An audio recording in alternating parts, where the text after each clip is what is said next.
শুভেচ্ছা জানাচ্ছি। আজকের এই মূল্যায়ন সভায় উপস্থিত আছেন আমাদের পার্টি ময়মনসিংহ জেলার আহ্বায়ক কমরেড শেখর রায় এবং এই কিশোরগঞ্জ জেলা শাখার আহ্বায়ক এবং নির্বাচনের যে প্রার্থী কমরেড আলাল মিয়া সহ এখানকার যে নেতৃবৃন্দ উপস্থিত আছেন সবাইকে শুভেচ্ছা জানাচ্ছি। আমরা গত 12 ফেব্রুয়ারি একটা নির্বাচনের কাজ সম্পন্ন করেছি। তো আপনারা একটা দীর্ঘ অভিজ্ঞতার মধ্য দিয়ে, যদিও আমরা সময় খুব কম পেয়েছি, 12 ফেব্রুয়ারি নির্বাচন আমরা বোধহয় 1-1.5 মাস আগেও পুরো নিশ্চিত করতে পারিনি যে আমাদের নির্বাচন করার ব্যাপারটি, কারণ আমাদের পার্টি তখন পর্যন্ত নিবন্ধন হয়নি। ফলে শুদ্ধ মাত্র নিবন্ধন পেলাম, তারপরই আমরা নির্বাচনে যুক্ত হয়েছি। এই খুবই অল্প সময়ের প্রস্তুতিতে আপনারা এখানে যে কাজ করেছেন এটা আমাদের পার্টির জন্য অনেক বড় প্রাপ্তি। এবং আমাদের দেশের, আমরা সারা দেশে যে নির্বাচনগুলো করেছি সেখানে আপনাদের এখানকার যে ভূমিকা সেটা অন্যান্য ইউনিটকেও কিন্তু খুব বেশি প্রশংসিত হয়েছে। কারণ এখানে আমাদের ছাত্র ফ্রন্টের কাজ সেরকম করে নাই, শিক্ষিত কমরেডরা কম, কিন্তু আপনারা কৃষক, শ্রমিক, মেহনতি মানুষ মিলে, আলাল ভাই নিজেও এই মেহনতি মানুষেরই একজন অংশ, সেভাবে যে আপনারা যে ঐকান্তিকভাবে এই কাজটি করেছেন এটা আমাদের কাছে একটা দৃষ্টান্ত স্থানীয়। এবং আপনাদের মনের মধ্যে হয়তো কষ্ট আছে যে গোবিন্দপুর কেন্দ্রে আপনারা ফার্স্ট হওয়ার কথা, দ্বিগুণ ভোট পাওয়ার কথা যে কোনো প্রার্থীর, সেখানে আপনারা সেটা প্রত্যাশিত পাননি, সেজন্য আপনাদের মনে কষ্ট আছে। কিন্তু খেয়াল করবেন, আমাদের পার্টি কিন্তু একটা বিপ্লবী পার্টি, এই বাসদ মার্ক্সবাদী সমাজ পরিবর্তন করবে সেই সংগ্রামের পার্টি। ফলে এই পার্টি কিন্তু নির্বাচনের পার্টি না।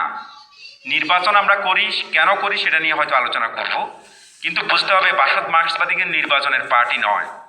বাসদ মার্ক্সবাদী বিপ্লবী পার্টি, সে এই সমাজকে পরিবর্তন করবে এই প্রতিজ্ঞা নিয়ে কিন্তু সে সমস্ত কাজ করে এবং নির্বাচনও করে। নিশ্চয় আলাল ভাইয়ের আলোচনা আপনারা শুনেছেন, যদি আমি নির্বাচিত হই তাহলে আমি সংসদে গিয়ে বলবো, আর যদি নির্বাচিত না হয় আপনাদেরকে নিয়ে গণ আন্দোলন গড়ে তুলব। এবং আমাদের পার্টির স্লোগানে আছে যে কাশি মার্কায় ভোট দিয়ে গণ আন্দোলনের শক্তিকে বিকশিত করুন। কেন?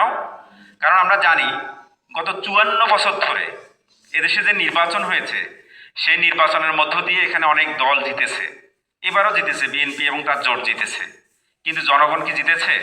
আমরা 54 বছর ধরে এই প্রশ্নই করে এসেছি, বা 54 বছরের রেকর্ডটা ধরে, যে জনগণ ভোটে জিতে না, জনগণ কিন্তু জিতে হচ্ছে আন্দোলন করে লড়ে।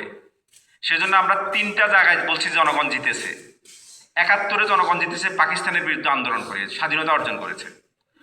90-এ জনগণ জিতেছে এরশাদের স্বৈরাচার বিরোধী আন্দোলন করে স্বৈরাচারকে এদেশ থেকে উৎখাত করেছে। এবং 24-এর 5 আগস্ট জনগণ জিতেছে এদেশের ফ্যাসিবাদী শাসন, আওয়ামী লীগের নেতৃত্বে, হাসিনার নেতৃত্বে যে ফ্যাসিবাদী শাসন হয় সেটাকে সে উচ্ছেদ করেছে। এই 3বার জনগণ জিতেছে। কিন্তু জনগণ জিতলে কি হবে? সেই জিতার মধ্য দিয়ে যারা ক্ষমতায় আসে তারা কিন্তু এই জনগণের সাথে আবার বিশ্বাসঘাতকতা করে। কারণ কি? কারণ আমরা বলেছি এই যে রাজনৈতিক দলগুলো, আওয়ামী লীগ, বিএনপি, জামাত, জাতীয় পার্টি, এই দলগুলোই তো রাষ্ট্র ক্ষমতায় বিভিন্ন সময় এসেছে। এরা প্রত্যেকেই কিন্তু দেশের 10 ভাগ ধনী মানুষের দল, আর 90 ভাগ যে গরিব মানুষ, সেই মানুষের প্রতিনিধিরা কখনো ক্ষমতায় যায়নি। এই কথাটা পরিষ্কার করে বুঝতে হবে। ফলে ক্ষমতায় যেই যাক, এই 10 ভাগ মানুষই কিন্তু রাষ্ট্রটা চালায়। এবং গত 54 বছরে এই 10 ভাগ মানুষ দেশের মোট সম্পদের 60 ভাগ দখল করে আছে। মানে দেশে যদি 100 টাকা থাকে, এই 10 ভাগ মানুষ 60 টাকা দখল করে আছে। বিশেষ করে 1% মানুষ দেশের বেশিরভাগ সম্পদ দখল করে আছে, আর শেষের যে 50 ভাগ মানুষ তারা মাত্র 4 ভাগ, মানে 4 টাকা পায় 50 জন মানুষ। এত বৈষম্য এই দেশে হয়েছে। তাহলে এই যে বৈষম্যমূলক এই সমাজ, এই সমাজটা আমরা জনগণকে চেনানোর চেষ্টা করেছি। আমাদের দলের বক্তব্য আমরা জনগণের কাছে 7 লক্ষ বক্তব্য জনগণের কাছে নিয়ে গেছি। তার মানে লক্ষ লক্ষ মানুষের কাছে আমাদের পার্টির এই বক্তব্যটা আমরা নিয়ে গেছি। আমাদের একটা বক্তব্য আমরা নিয়ে গেছি যে এই যে এই দলগুলোকে যদি আপনারা ক্ষমতায় আনেন এই একই পরিণতি হবে। ফলে গণ আন্দোলন লাগবে, গণ আন্দোলন করে জনগণকে জিততে হবে। ফলে কমরেড আলাল মিয়ারা তখনই জিতে যখন জনগণ জেতে, তখনই কমরেড আলাল মিয়া হারে যখন জনগণ হারে। তার মানে এখন আবার জনগণের উপরে নিপীড়ন হবে, দ্রব্যমূল্য বাড়বে, সমস্ত জিনিসের দাম বাড়বে, তারপরে ট্যাক্স বাড়বে, জিনিসপত্রের দাম বেড়ে নাভিশ্বাস হবে, ছাঁটাই হবে, বেকার হবে। এই সময় আবার এই অটোরিকশার উপরে আবার আক্রমণ আসবে, অটোরিকশা বন্ধ হবে, আবার আন্দোলন করতে গেলে কমরেড আলাল মিয়াদের লাগবে। আমরা সেদিনও শান্ত মনে এই আন্দোলনে থাকবো শুধু না, এগুলো নেতৃত্ব দেব। ফলে আমাদের কাছে নির্বাচন মানে হলো এই আন্দোলনের প্রস্তুতি। ফলে মনে কোনো রকমের কষ্ট রাখা যাবে না, আমরা এই আন্দোলনের অংশ হিসেবেই করেছি। কিন্তু তারপরে আমরা একটা কথা আপনাদেরকে পরিষ্কার করে বলি, আমরা কিছু বক্তব্য কিন্তু এই সময় নিয়ে গিয়েছিলাম। কি বক্তব্য আমরা নিয়েছি? আমরা বলেছি যে এদেশের যে মানে আন্দোলন, এদেশের যে ইতিহাস, সেই ইতিহাসের ক্ষেত্রে এই কৃষক, শ্রমিক, মেহনতি মানুষের অকৃত্রিম বন্ধু কে ছিল? আমরা একদম হিসেব করে দেখিয়েছি। এর সময় আমাদের একদম পাকিস্তান বিরোধী আন্দোলন বলেন বা তারাও আন্দোলন পরের আন্দোলন বলেন, সমস্ত আন্দোলনে মৌলানা আব্দুল হামিদ খান ভাসানী ছিলেন এখানকার গরিব মানুষের নেতা। কিন্তু আপনারা গত 54 বছরে মৌলানা আব্দুল হামিদ খান নামের ভাসানীর নাম কিন্তু শোনেন নাই। মানে ওনার নাম বেশি সামনে আনে না, আওয়ামী লীগও আনে না, বিএনপিও আনে না। কেন আনে না? কারণ ভাসানী ছিলেন গরিব মানুষের প্রতিনিধি। ভাসানীর কথা আনতে গেলে গরিব মানুষের কথা বলতে হয়। কমরেড আলাল মিয়ার কথা বলতে গেলে কার কথা বলতে হয়? গরিব মানুষের কথা বলতে হয়।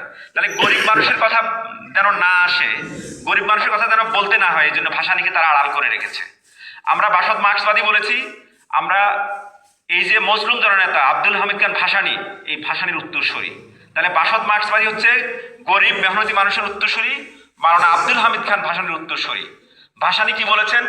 কেন এই নির্বাচন করছি?